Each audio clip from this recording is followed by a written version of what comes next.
ध्यानाभ्यास के लिए कृपया अपने नेत्रों को बंद कर लीजिए और अपना ध्यान अपने आप पर लाइए।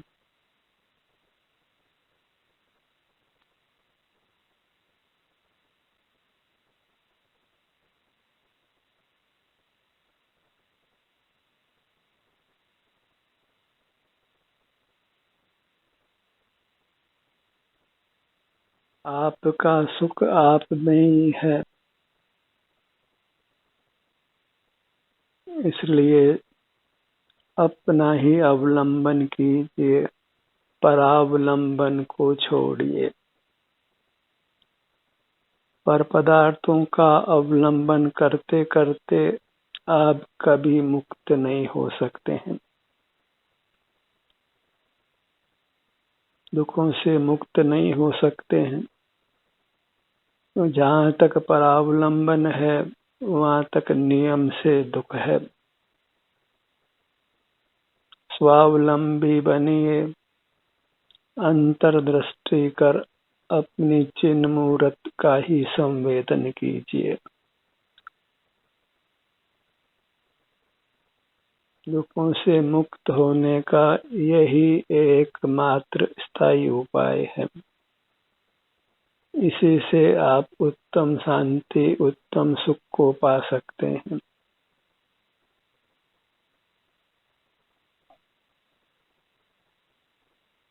आपकी अमूर्त मूर्त ही वास्तव में परमात्मा की प्रतिमा है।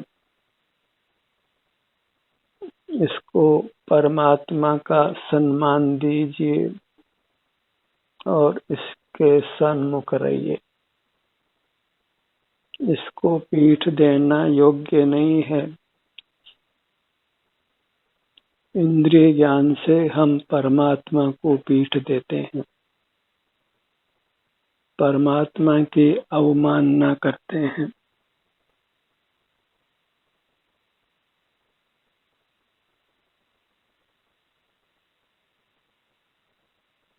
सो योग्य नहीं है। आप एक महानतम पदार्थ हैं,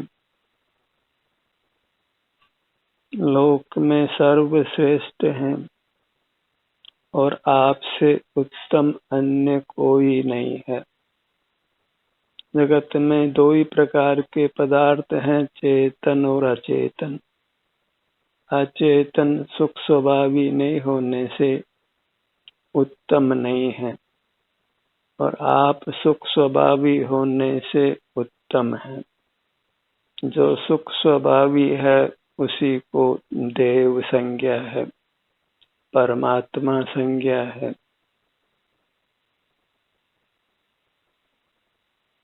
आपकी मूर्त ही दिव्य है।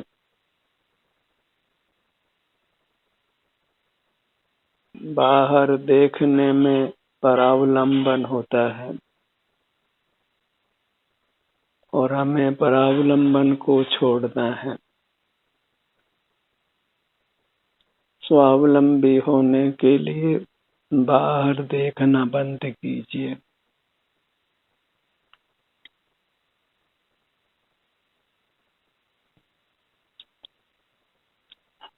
इंद्रिय ज्ञान का निरोध कीजिए। इंद्रिय ज्ञान के निरोध से ही आप जयवंत होते हैं।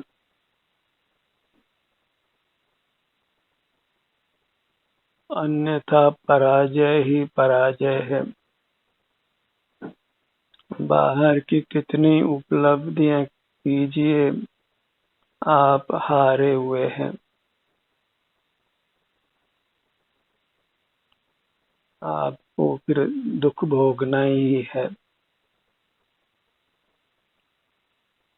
क्योंकि अपने से युक्त नहीं होते तो हम सुखी नहीं होते और सुखी नहीं होते तो फिर दुखी होते हैं। तीसरा कोई ऑप्शन नहीं है, या तो सुख है या फिर दुख है। अपने से नहीं जुड़ना ही दुख भोगना है और अपने से जुड़ना ही सुख भोगना है। ये हृदय में अच्छी तरह धारण कर जगत का व्यवहार छोड़कर अपने से युक्त रहिए। इसी में आपकी भगवत्ता है, प्रभुता है।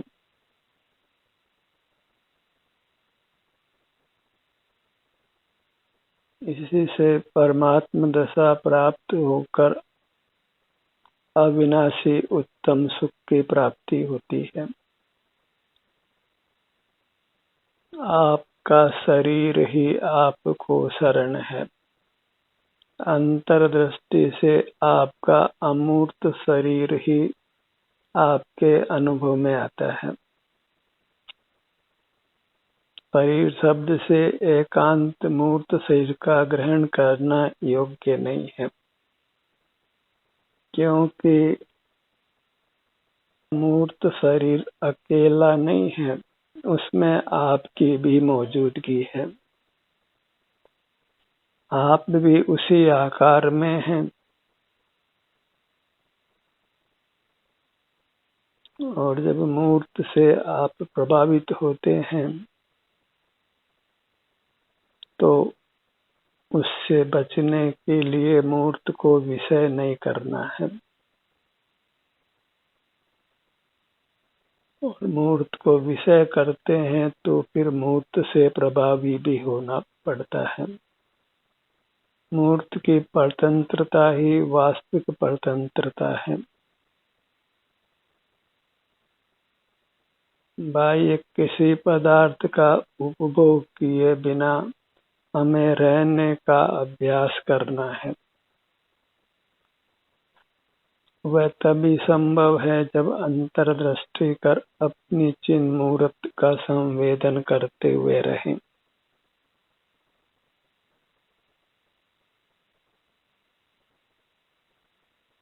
हमने नाना बाह्य वस्तुओं का त्याग किया है, पर अपनी मूर्त का ग्रहण करना हम भूल गए हैं, तो सब त्याग वृथा हो जाता है।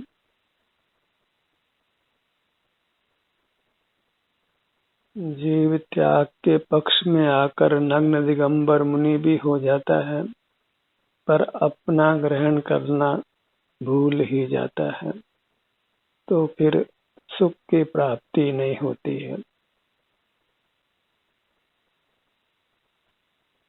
अपने ध्यान को अपने मुखमंडल पर लाइए।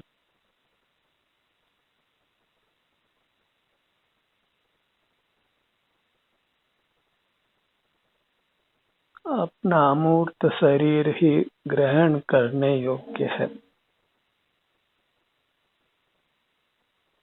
विश्व में अनंत पदार्थ हैं, पर आपके लिए आपकी चिन्ह मूर्त ही उपादेय है। शेष सब पदार्थ हेय हैं, त्याज्य हैं। बाहर में कोई भी पदार्थ क्यों न हो, वह त्याज्य है। पर ही है ताते दुख हो, क्योंकि पराधीनता में सुख नहीं है, और स्व ही है, क्योंकि स्वाधीनता में सुख है, दुख नहीं है। स्वपर का अच्छी तरह विवेक करके अपनी चिन्ह मूर्त के सन्मुख रहना है, और आप पाएंगे कि सने सने आप मूर्त पदार्थों के अवलंबन से मुक्त हो रहे हैं। मूर्त पदार्थों की आवश्यकताएं कम हो रही है, और अंतोगत्वा फिर आप अपने अनुभव से ही रह पाते हैं, परमात्मा दशा को पा लेते हैं। अपने ध्यान को अपने सिर के भाग पर लाइए।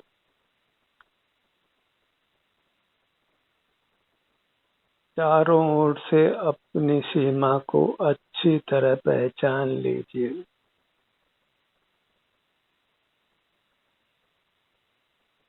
मूर्त इंद्रियां साथ में भले ही हों, पर उनका उपयोग बंद कीजिए।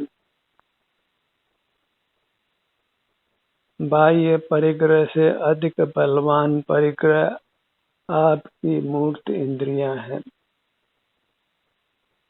उन्हीं के माध्यम से हम बाह्य परिग्रह से जुड़ते हैं। तो बाह्य परिग्रह से अधिक बलवान परिग्रह आपकी मूर्त इंद्रियां हैं।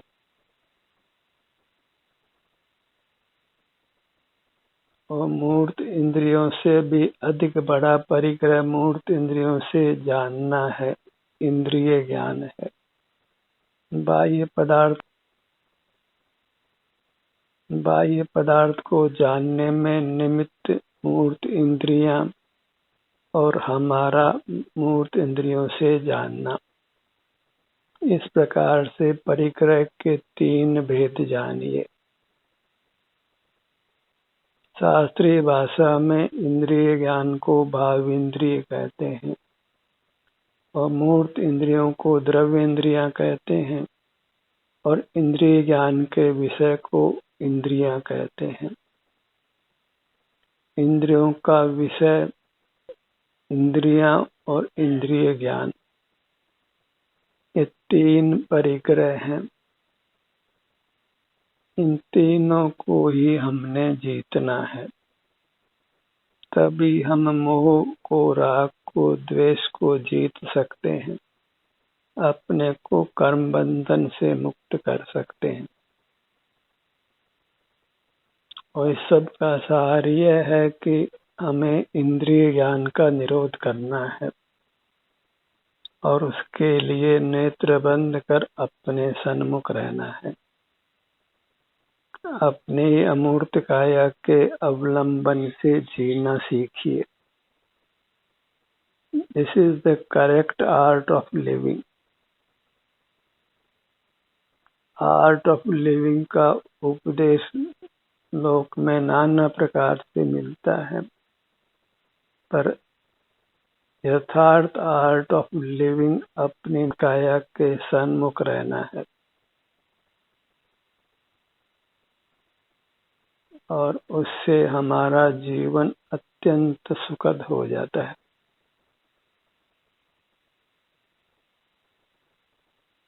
एक शब्द में कहें तो अंतर्मुख रहना, इंट्रोवर्ट रहना, अपने ध्यान को अपने सिर से पैरों तक इतने तक ही सीमित रखना, बंद नेत्रों से। स्वतः ही फिर हमको अपने स्वास्थ्य की स्थिति का अनुभव होता है और उसी से हमारा स्वास्थ्य सुधर कर पूर्ण स्वास्थ्य की प्राप्ति होती है। लोक में स्वस्थ रहने के लिए बाह्य पदार्थों का आश्रय करते कराते हैं, पर वह स्वस्थ होने का यथार्थ उपाय नहीं है। उनसे हम रोगों से वास्तव में मुक्त पूरी तरह नहीं हो सकते। वह तो वास्तव में कोई उपाय ही नहीं है। रोगों से बचने के लिए इंद्रिय ज्ञान से बचना पड़ता है और उसका तो कोई डॉक्टर उपदेश देता नहीं है, तो फिर स्वास्थ्य को प्राप्त करना संभव नहीं है। पूरे मेडिकल एंड हेल्थ डिपार्टमेंट को नेत्र बंद कर अपने सन्मुख रहने की खबर नहीं है, तो न स्वास्थ्य प्राप्त होता है न सुख प्राप्त होता है। मेडिकल स्टोर्स और डॉक्टरों की संख्या ही बढ़ती जाती है। जगत में कुछ भी हो, हमें अपने सन्मुख रहना है, तो वहाँ जगत को देखने की फुर्सत भी नहीं है और जितनी हम फुर्सत निकाल लेते हैं उसका फल दुख रूप से हमको भोगना ही पड़ता है। हमें अपने में व्यस्त रहना है, उसका अभ्यास करना है, क्योंकि बिना अभ्यास के अपने सन्मुख रहना संभव नहीं है। अत्यंत यत्न से ही ये कार्य हो पाता है, और प्राथमिक दशा में तो यत्न बहुत ही करना होता है। धीरे धीरे सुख बढ़ता जाता है तो सहज वृत्ति अंतरोन्मुख रहने लगती है, और हम सब प्राथमिक कक्षा के विद्यार्थी ही हैं, तो हमको अधिक यत्न की आवश्यकता है। प्रातः उठते ही हमें अपने स्वरूप के सन्मुख होना है, और फिर सोने तक अंतर्मुख रहना, अपने स्वरूप के सन्मुख रहने का ही प्रयत्न करना है।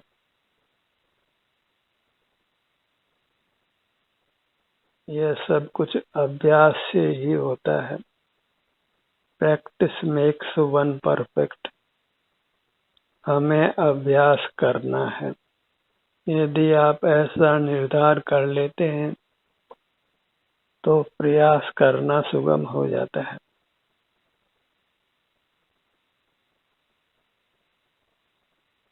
बाहर के कार्यक्रमों में यथासंभव अपनी उपस्थिति नहीं देना है। जगत हमारे बिना ही खूब चलने वाला है। हम जन्मे नहीं थे तब भी चल ही रहा था, और आयु पूरी हो जाए तब भी चलता ही रहेगा। और जिस हेतु से हम बाह्य जगत से जुड़ते हैं, वह हेतु निमित्त ये मूर्त काय ही है। जिस मूर्त के कारण से हमारा संसार परिभ्रमण हो रहा है, वह मूर्त ही हमारे सर्वांग में भरा हुआ है।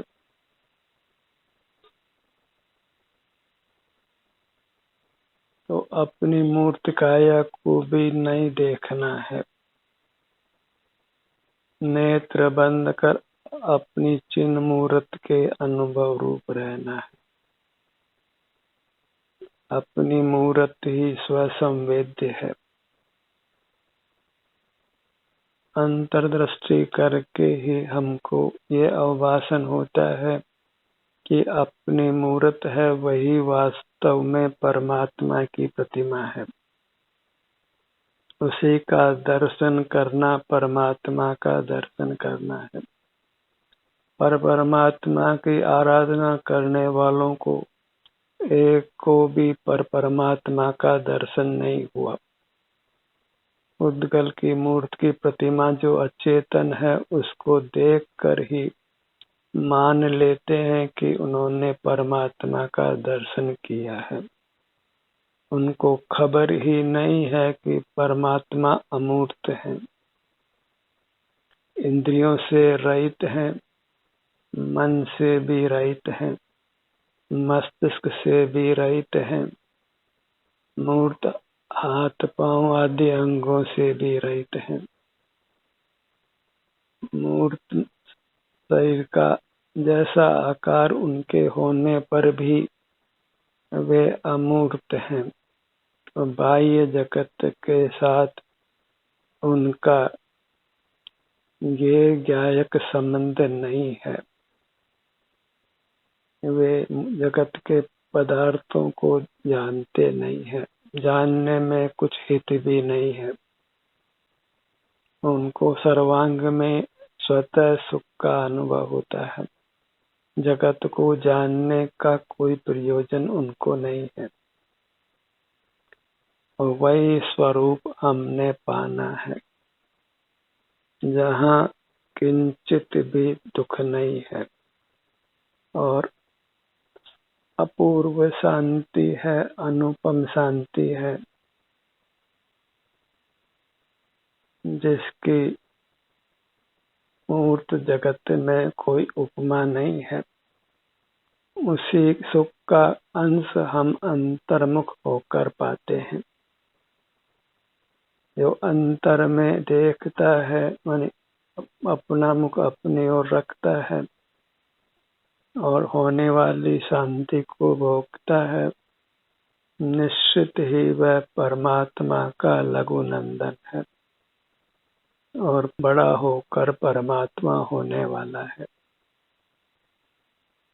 जो आज बालक है वह बड़ा होकर पिता का रूप लेता ही है।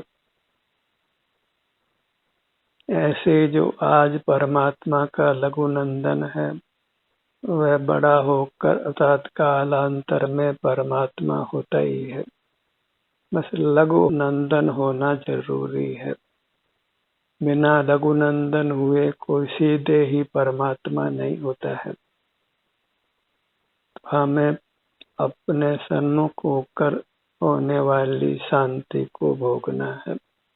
उसी से हम परमात्मा के लघु नंदन होते हैं और आगे चलकर नियम से परमात्मा होते हैं। और इसके लिए कोई शारीरिक मानसिक श्रम भी नहीं करना पड़ता है, कहीं जाना भी नहीं पड़ता है, कुछ शास्त्र पढ़ना भी नहीं पड़ता है, कुछ मंत्र आदि पाठ आदि याद भी करना नहीं पड़ता है, कुछ शब्द संख्या के ज्ञान की आवश्यकता नहीं है। बस नेत्र बंद करके अपने सिर से पैर तक कहीं भी किसी भी भाग में अपने ध्यान को लाना है, इसी में विचरण करते हुए रहना है। इसी बात की पुनरावृत्ति इसलिए की जाती है कि हम फिर बहिर्मुख होते हैं और जब जब बहिर्मुख होंगे तो यही बात हमको स्वीकार करनी है कि बाहर से हटकर अपने भीतर आना है, बहिर्मुखता छोड़कर अंतर्मुख होना है, बाहर के आयोजनों प्रयोजनों से अपने आप को बचाना है, अपने ध्यान को अपने धड़ भाग पर लाइए।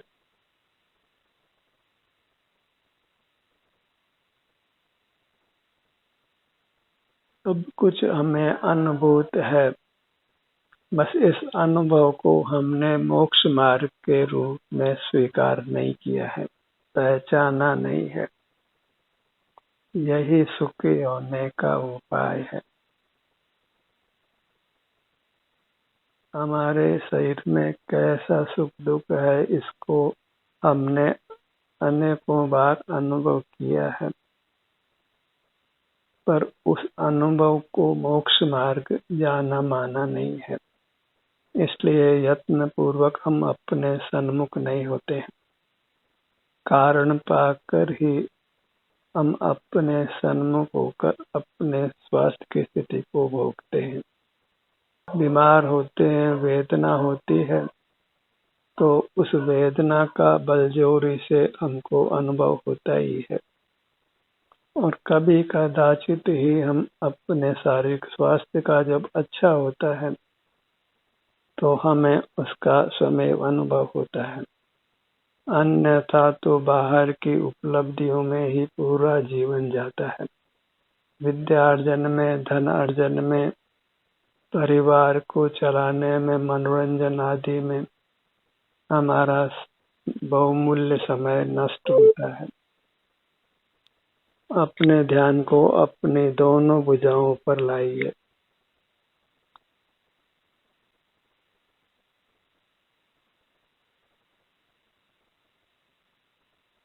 नेत्र बंद होने पर अंतर्दृष्टि करने का अभिप्राय हो तो अंतर्दृष्टि सुगमता से बन जाती है।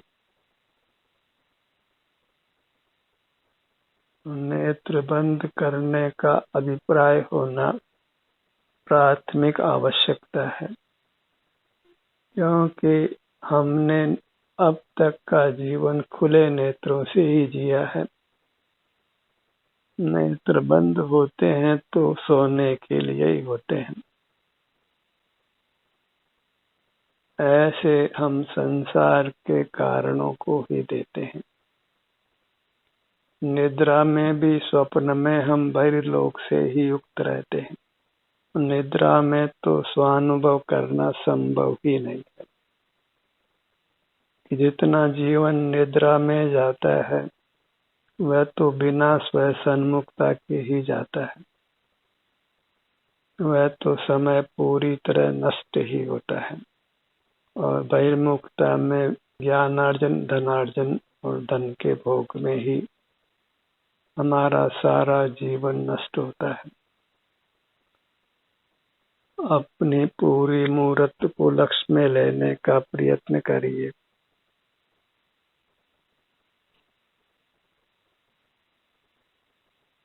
चिन्ह मूर्त दृगधारी बनिए। इसी को शिव का तीसरा नेत्र कहते हैं। अंतर्दृष्टि वह तीसरा नेत्र है और बाहर के दो नेत्र हैं, वे संसार को उत्पन्न करते हैं। तीसरा नेत्र ही मोक्ष उत्पन्न करता है। जिनने भी ध्यान का अभ्यास किया है उन्होंने इस तीसरे नेत्र का ही उपयोग किया है, जो सब जीवों के पास उपलब्ध है और उसका उपयोग कोई विरल जीव ही करते हैं। नेत्र तो तीसरा जो स्वसंवेदन चक्षु है वह सब जीवों के पास है। बालक को भी पूछें कि उसका सिर कहाँ है, उसके सिर में आराम या वेदना कैसी है, वह तत्काल ही अनुभव कर बता सकता है। जो ध्यान का ध्येय है वह वास्तव में चिर परिचित है, पर वह हमारे ध्यान का ध्येय है इसकी खबर नहीं है।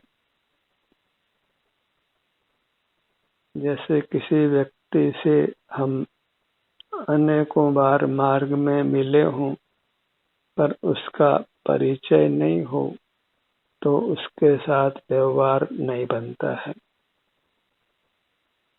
ऐसे ही सिर से पांव तक ये मैं हूँ ऐसा संवेदन सब जीवों को होता है, पर यह अपनी चिन्ह मूर्त है, परमात्मा रूप है, ऐसा परिचय नहीं होने पर हम उससे युक्त नहीं होते हैं और उससे युक्त हुए बिना हम परमात्मा नहीं हो सकते हैं, अविनाशी उत्तम सुख नहीं पा सकते हैं। ध्यान का ये सत्र यहीं समाप्त होता है। आपकी सहभागिता के लिए धन्यवाद।